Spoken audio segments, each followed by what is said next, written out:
இருமல்னா என்னன்னா, நுரையீரல்ல நிறைய சளி இருக்குது, அதான இருமல். இருமல்ங்கிறது என்ன? நெஞ்சில சளி இருக்கு, வெளியே தூக்கி வீச முடியலையேன்னு கத்துதா. அப்ப என்ன பண்ணணும்? நுரையீரல் உள்ள சளியை வெளியே கொண்டு வரக்கு வைத்தியம் பார்க்கணும். இருமலை நிறுத்துறதுக்கு வைத்தியம் பார்க்க கூடாது. நெஞ்சு சளியை வெளியே கொண்டு வரக்கு வைத்தியம் பார்த்தீங்கன்னா, இருமல் வரும்பொழுது சளி வரும். இருமல் வந்து சளி வந்து சிந்தி சிந்தி லங்ஸில் சளி தீந்து போச்சுன்னா இருமல் நிற்கும். நல்லா மறுபடியும் சொல்றேன், இருமல் வந்தா இருமலை நிறுத்தக்கூடாது, நெஞ்சு சளியை வெளியே கொண்டு வரணும். சளி தீந்து போனா இருமல் நிற்கும்.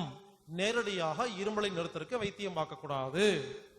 நெஞ்சில் உள்ள சளியை எப்படி வெளியே கொண்டு வருதுன்னு சொல்லி கொடுக்குறாங்க. அதுக்கு இப்போ உண்மையிலேயே நோட் பண்ணிக்கங்க, சில விஷயங்கள்லாம் சொல்றேன். சின்ன வெங்காயம், இப்ப நான் சொல்றதெல்லாம் நெஞ்சு சளியை வெளியே கொண்டு வரக்கான வைத்தியங்கள். சின்ன வெங்காயம், பெரிய வெங்காயம் கிடையாது, சின்ன வெங்காயம், ஸ்மால் ஆனியன், துளசி இலை, துளசி லீஃப், கற்பூர வள்ளி இலை, இந்த ஓம இலைன்னு சொல்லுவாங்க, நல்லா தடியா இருக்கும், கற்பூர வள்ளி இலை, மிளகு, பெப்பர்,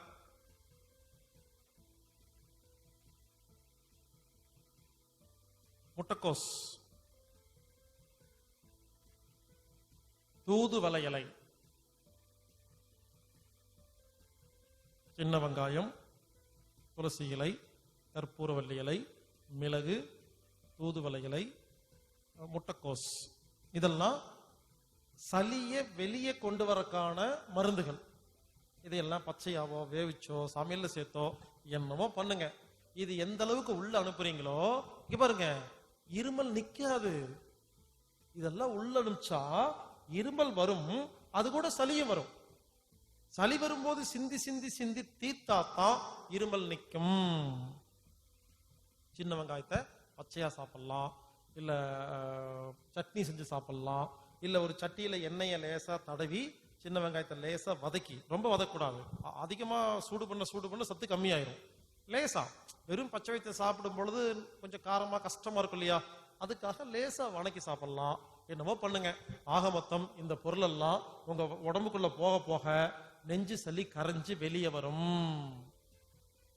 இப்படித்தான் இருமலை நிறுத்தணுமே தவிர, இருமலுக்கு யாரும் எந்த ஒரு சிரப்பும் குடிக்க கூடாது, எந்த ஒரு மருந்து மாத்திரையும் சாப்பிடக்கூடாது.